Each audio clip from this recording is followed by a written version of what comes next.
رات کو سونے سے پہلے میں لباس تبدیل ضرور کر لیا کرتا تھا۔ یہ لباس عام لباس سے ذرا مختلف ہوتا تھا۔ علاوہ ازیں میری ایک پختہ عادت یہ بھی رہی ہے کہ اپنے کوارٹر میں آنے کے بعد جب میں یونیفارم اتار کر گھر کے کپڑے پہنتا تھا تو یونیفارم کی تمام جیبیں اچھی طرح چیک کر لیا کرتا تھا۔ اس روز رات کو جب میں نے یہی عمل دہرایا تو ایک شے کی برآمد پر میں چونک اٹھا۔ وہ ڈاک کا ایک لفافہ تھا۔ سیکنڈ کے 1000ویں حصے مجھے یاد آ گیا کہ وہ لفافہ مجھے مقتول کی جمع تلاشی کے دوران میں ہاتھ لگا تھا اور میں نے چپ چاپ اسے اپنی جیب میں رکھ لیا تھا۔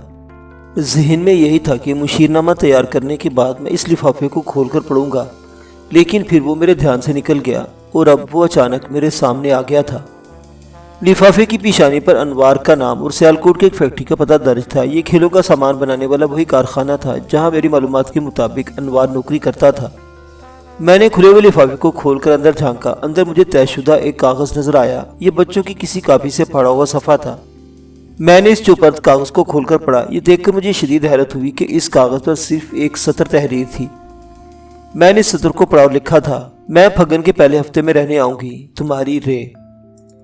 یہ ایک سطری تحریر کسی رے نے انور کے لیے لکھی تھی اور جملے کی تعمیر سے صاف ظاہر ہوتا تھا کہ وہ رے کوئی لڑکی ہے، مثلا رفیقہ، رضوانہ، رشیدہ وغیرہ۔ میں نے اس مختصر سی تحریر کو کئی بار پڑھا اور یہی بات سمجھ میں آئی کہ لڑکی رے انوار کی محبت میں مبتلا تھی جبھی اس نے تمہاری رے کے الفاظ استعمال کیے تھے۔ رے نے اس خط کے ذریعے انوار کو اطلاع دی تھی کہ وہ پھگن یعنی کہ ایک دیسی مہینے کا نام کے پہلے ہفتے میں رہنے آ رہی ہے، کہاں، اس حوالے سے کچھ نہیں بتایا گیا تھا۔ اگر انوار یہ خط پڑھ کر سیالکوٹ سے پپلی والا پہنچا تھا تو اس کا واضح مطلب یہی تھا کہ وہ رے پپلی والا میں رہنے آ رہی تھی۔ کہانی میں لڑکی کی وجود کی آمد کے ساتھ ہی سنسنی خیزی اور دلچسپی کئی گنا بڑھ گئی تھی۔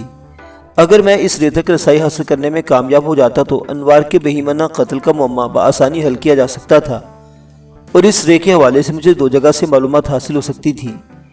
نمبر 1 انوار کے گھر سے یعنی صدیق، اس کی بیوی اللہ رکھی اور چھوٹی بہن کوثر سے۔ نمبر 2 سیالکوٹ میں موجود انوار کے روم میٹ صفدر سے۔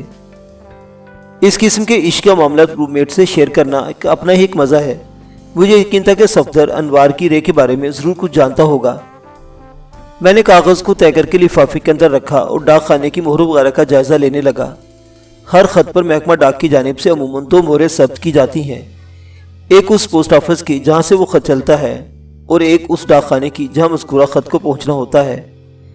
یہ مہریں باقاعدہ تاریخ کے ساتھ لگائی جاتی ہیں۔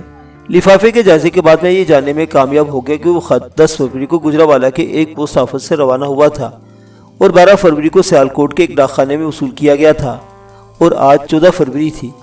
اس سے یہی ظاہر ہوتا تھا کہ انوار رے کا خط پڑھتے ہی بے قرار ہو گیا تھا اور اس سے ملنے کے لیے وہ سیالکوٹ سے پپلی والا پہنچ گیا تھا۔ اغلب امکان اس بات کا تھا کہ مذکورہ خط 13 فروری کو انوار کے ہاتھ لگا ہوگا۔ خط ملنے کے دوسرے ہی دن اس کا پپلی والا پہنچ جانا اس امر کا ثبوت تھا کہ وہ رے سے ملنے کے لیے بے حد بے چین تھا، لیکن افسوس کے پپلی والا میں قدم رکھتے اسے موت نے نگل لیا تھا۔ اس تناظر میں بڑے وثوق سے بات کہہ سکتا تھا کہ انوار کا قتل لوٹ مار کی نہیں بلکہ حسد اور انتقام کی ایک سنگین واردات تھی۔ میں گہری سنجیدگی سے اس معاملے پر غور کرنے لگا۔ رے نے رہنے آؤں گی کے الفاظ استعمال کیے تھے جس سے ظاہر ہوتا تھا کہ وہ پپلی والا کی رہنے والی نہیں بلکہ کسی دوسری علاقے سے وہاں رہنے آنے والی تھی۔ پھاگن کا مہینہ 12 فروری سے شروع ہو جاتا ہے اور اس کا اختتام 13 مارچ پر ہوتا ہے۔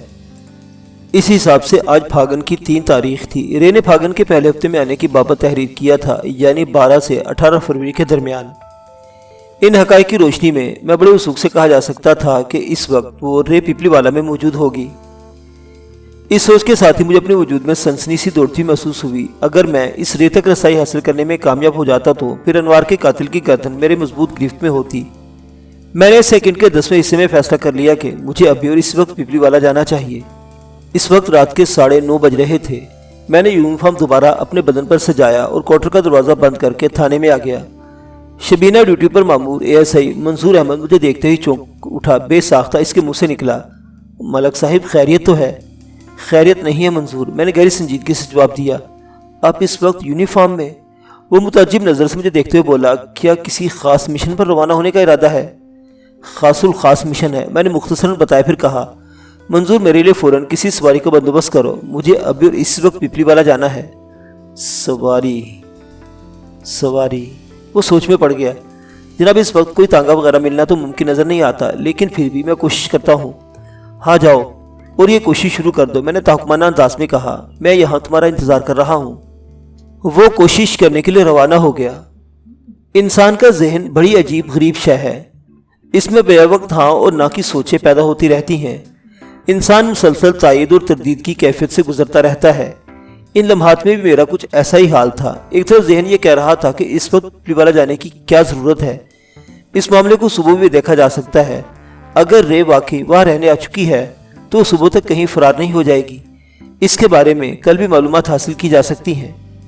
دوسری جانب ذہن اس سوچ کی تردید کچھ اس انداز میں کر رہا تھا، آج کے کام کو کل پر ٹالنا کوئی دانشمندی نہیں، اس میں نقصان بھی ہو سکتا ہے، لہٰذا جو معاملہ ابھی نمٹ جائے وہی اچھا ہے۔ مجھے پیپلی والا ضرور جانا چاہیے، ابھی اور اسی وقت۔ فرض کا تقاضا بھی یہی تھا کہ میں اپنی نیند اور آرام کو قربان کر کے فوراً پیپلی والا روانہ ہو جاؤں۔ ادھر میں نے پیپلی والا جانے کے فیصلے کے حق میں ووٹ دیا، ادھر ASI واپس آ گیا۔ میں نے سوال نظر اس کی طرف دیکھا تو وہ بولا، ملک صاحب میں نے آپ کے لیے سواری کا بندوبست کر دیا ہے۔ کیا کوئی تانگا ہاتھ لگا ہے؟ میں نے پوچھا۔ تانگا نہیں جناب، ایک اسکوٹر والا ہے، ASI منظور نے جواب دیا۔ میں نے الجھن زدہ نظر سے دیکھا اور کہا، اسکوٹر والا؟ جی ملک صاحب۔ اس بات میں گردن ہلاتے ہوئے بولا، یہ بندہ ریلوے اسٹیشن کے قریب ایک پیٹرول پمپ پر کام کرتا ہے، ادھر کنگنی والا میں اس کی رہائش ہے۔ یہ اپنی ڈیوٹی پر جا رہا تھا کہ میں نے ہاتھ دے کر اسے روک لیا۔ اب یہ پہلے آپ کو پیپلی والا پہنچائے گا اور اس کے بعد پیٹرول پمپ کا رخ کرے گا۔ میں ASI سے باتیں کرتے ہوئے تھانے کے احاطے سے نکل آیا، پھر اسکوٹر والے سے میری ملاقات ہو گئی۔ اس کے پاس ایک پھٹیچر سا ویسپا اسکوٹر تھا جس نے اپنا نام امان اللہ بتایا تھا۔ امان اللہ کی عمر 45 سال کے قریب رہی ہوگی۔ وہ ایک صحت مند، موٹا تازہ اور گینڈورما شخص تھا۔ رسمی الیکس لیک کے بعد میں نے اس سے پوچھا، امان اللہ، ASI نے تمہیں کام کے بارے میں تو بتا دیا ہے نا؟ جی تھانے دار صاحب، وہ بڑے احترام کے ساتھ بولا، مجھے آپ کو پیپلی والا پہنچانا ہے۔ ہاں کام تو یہی ہے۔ میں نے اس بات میں سر ہلائے پھر سوال کیا، کیا تم اس وقت ڈیوٹی پر جا رہے تھے؟ جی ہاں، رات میں پورے پیٹرول پمپ کو میں ہی سنبھالتا ہوں، اس نے جواب میں بتایا۔ پیٹرول پمپ کا مالک مجھ پر اندھا اعتماد کرتا ہے، یہ اسکوٹر بھی اسی نے مجھے دے رکھا ہے۔ بڑی اچھی بات ہے۔ میں نے تعریفی نظر سے دیکھا اور پوچھا، تمہاری ڈیوٹی کتنے بجے شروع ہوتی ہے؟ رات کو 10 بجے جناب، اس نے بتایا۔ پھر اپنے ریسٹ واچ پر نگاہ ڈالنے کے بعد بولا، 10 بجنے میں بھی 25 منٹ باقی ہیں۔ میرا خیال ہے میں آپ کو پیپلی والا چھوڑنے کے بعد بآسانی اپنی ڈیوٹی پر پہنچ جاؤں گا۔ اگر 5-10 منٹ لیٹ بھی ہو گیا تو کوئی بات نہیں، میں جب تک پیٹرول پمپ نہیں پہنچوں گا دن کی ڈیوٹی دینے والا بندہ نہیں جائے گا۔ امان اللہ کی اطمینان بخش وضاحت سننے کے بعد میں نے اس سے پوچھا، کیا خیال ہے؟ تو پھر چلیں؟ بالکل چلیں جناب، اپنے ویسپا کی طرف بڑھتے ہوئے بولا۔ امان اللہ نے اسکوٹر سٹارٹ کیا اور ہم دونوں اس شیطانی چرخے پر سوار ہو کر پیپلی والا کی جانب روانہ ہو گئے۔ تھانے سے نکلتے وقت میں نے ASI منظور احمد کو سختی سے ہدایت کر دی تھی کہ میری غیر موجودگی میں وہ چوکس اور ہوشیار رہے۔ اس نے میرے حکم پر عمل کرنے کا وعدہ کیا تھا۔ منظور احمد بہت ہی محنتی اور سمجھدار شخص تھا، مجھے امید تھی کہ آگے چل کر بہت ترقی کرے گا۔ پولیس ڈپارٹمنٹ میں اس وقت بھی اور آج بھی ایسے فرض شناس اور بہادر لوگوں کی کمی ہمیشہ محسوس ہوتی رہتی ہے۔ امان اللہ نے مجھے صدیق پور چون والے کے گھر کے سامنے ڈراپ کیا تو میں نے اسے دعا دی، اللہ تمہارے نام کی لاج رکھے۔ جی؟ وہ حیرت بھری نظر سے مجھے دیکھنے لگا۔ میں کچھ سمجھا نہیں جناب۔ میں نے فوراً وضاحت کر دی، دیکھو تمہارا نام امان اللہ ہے، یعنی ایسا شخص جو اللہ کی امان اور سلامتی میں ہو، قدرت یوں ہی تمہاری حفاظت کرتی رہے۔ اس دعا کا بہت بہت شکریہ تھانے دار صاحب، وہ ممنونیت بھرے لہجے میں بولا۔ آپ مجھے دوسرے پولیس والوں سے بہت مختلف لگے ہیں، اس لیے میں آپ سے ایک سوال کرنے کی ہمت کر رہا ہوں۔ ہاں ضرور، اس کی سوال نظر کے جواب میں نے کہا، ایک نہیں تم 10 سوال پوچھ سکتے ہو۔ 10 نہیں، صرف ایک جناب، وہ دو ٹوک انداز میں بولا، پھر اپنا مدعا بیان کرتے ہوئے کہا، آپ کی دعا اور میرے نام کی لاج رکھتے ہوئے اللہ مجھے تو اپنے حفظ و امان میں رکھے گا، لیکن کوئی ایسا فارمولہ یا وظیفہ بھی ہے کہ ہمارا پیٹرول پمپ کسی کی زیادتی کا نشانہ بننے سے محفوظ رہے؟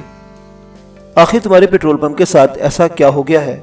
میں نے تشویشناک نظر سے امان اللہ کی طرف دیکھا۔ اس کی پیچیدہ سوال نے مجھے گڑبڑا کر رکھ دیا تھا۔ جناب چند لوگوں نے ہمیں بہت پریشان کر رکھا ہے، وہ مسکین سی صورت بنا کر بولا۔ کون ہے وہ کم بخت؟ میں نے پوچھا۔ وہ آپ ہی کے بیٹی بھائی ہیں جناب، اس نے دکھی لہجے میں بتایا۔ اوہ، میں گہری سانس خارج کر کے رہ گیا۔ اب یہ وضاحت سے بتانے کی ضرورت تو نہیں کہ ان لوگوں نے ہمیں کس طریقے سے تنگ کر رکھا ہے۔ امان اللہ نے شاکی لہجے میں کہا، ماشاءاللہ آپ سمجھدار ہیں، فوراً سمجھ گئے ہوں گے کہ میرا اشارہ کس مسئلے کی جانب ہے۔ لگتا ہے تم پیدا گیری وغیرہ کی بات کر رہے ہو، میں نے اس کی آنکھوں میں دیکھتے ہوئے پوچھا۔ آپ کا اندازہ بالکل درست تھا جناب، وہ اس بات میں گردن ہلاتے ہوئے بولا۔ ہم بھتہ دے دے کر تنگ آ چکے ہیں۔ جس ڈپارٹمنٹ کی سربلندی کے لیے میں دن رات کوشاں رہتا تھا، جب اس کے بارے میں کوئی ایسی خبر سننے کو ملتی تھی تو میرا سر شرم سے جھک جاتا تھا۔ لیکن سب سے دکھ کی بات تو یہ ہے کہ اس شرمندگی سے وہ حقیقت نہیں بدل پاتی جس کی نشاندہی امان اللہ کر رہا تھا۔ امان اللہ، میں نے گھمبیر لہجے میں کہا، تم جس پیٹرول پمپ پر سپروائزر ہو وہ اگرچہ میرے تھانے کی حدود میں نہیں آتا، لیکن پھر بھی وعدہ کرتا ہوں کہ میں کسی نہ کسی طرح تمہارا یہ مسئلہ ضرور حل کرا دوں گا۔ یہ تو آپ کا بہت بڑا احسان ہوگا جناب، وہ تشکر امیز انداز میں بولا۔ پھر وہ مجھ سے پرجوش مصافحہ کر کے رخصت ہو گیا۔ میں 2 قدم آگے بڑھا اور صدیق کی دہلیز پر پہنچ کر دستک دینے لگا۔ امان اللہ کے کردار اور گفتار نے مجھے بے حد متاثر کیا تھا۔ یہ اس کا ایک نیک اور قابل قدر عمل تھا کہ وہ اپنے ویسپا پر مجھے پپلی والا تک چھوڑنے آ گیا تھا، جس سے ظاہر ہوتا تھا کہ وہ نہ صرف ایک امن پسند اور شریف شہری ہے بلکہ قانون کا احترام بھی کرنا جانتا ہے۔ علاوہ ازیں اس کے کردار کا سب سے زیادہ لائق تحسین پہلو یہ تھا کہ اسے اس پیٹرول پمپ کے معاملات کی بڑی فکر تھی جہاں پر وہ ملازم تھا۔ وہ پیٹرول پمپ اس کی ملکیت نہیں تھا، لیکن وہ اسے اپنا سمجھتے ہوئے اس کے لیے پریشان تھا۔ ایسے مخلص، محنتی اور اپنے مالک سے وفادار ملازم بہت کم دیکھنے میں آتے ہیں۔ یہ امان اللہ کے کردار کی سربلندی ہی تھی کہ پیٹرول پمپ کا مالک اس پر اندھا اعتماد کرتا تھا اور آمد و رفت کے لیے اسے ایک سکوٹر بھی دے رکھا تھا۔ ان لمحات میں اس کے لیے میرے دل سے ایک مرتبہ پھر دعا نکلی، اے اللہ تو اس امان اللہ کو اپنی امان میں رکھنا۔